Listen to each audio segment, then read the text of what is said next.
Mr. Speaker, may I first recognise your commitment to ensuring the House operates as fully as it can while adhering to guidance from Public Health England. Your dedication and that of the House clerks and digital team has been instrumental in establishing the hybrid proceedings that allowed us to return after Easter.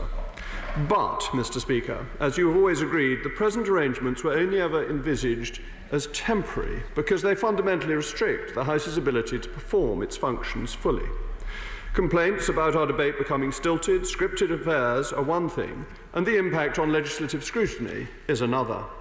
Under the hybrid proceedings, the time this House is able to spend debating legislation faces being cut by around 2/3.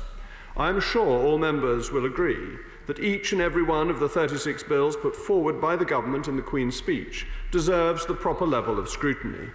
We have to recognise that if we persist with the present arrangements, it will become harder to make progress in a timely fashion. That is why, in line with government advice for those who cannot do their jobs from home, I am asking members to return to their place of work after Whitsun. We will not be returning to the crowded, bustling chamber of old. We will be observing social distancing. As a member of the House of Commons Commission, I was reassured yesterday by the progress being made in making the parliamentary estate a COVID-19 secure workplace.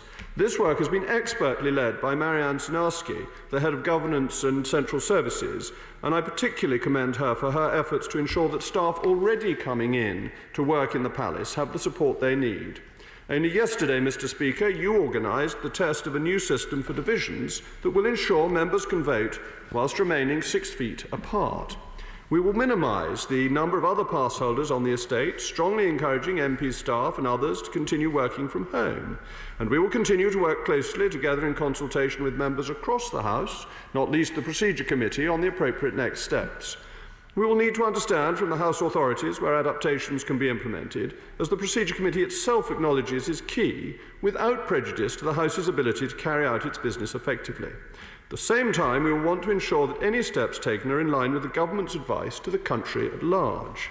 I will consider the Procedure Committee's views very carefully and keep these issues under the review, but I would finally like to reassure those members with underlying health conditions who have been told to shield or are receiving specific government advice about their health that we are working with the House authorities to see how they can continue to contribute to proceedings within the House.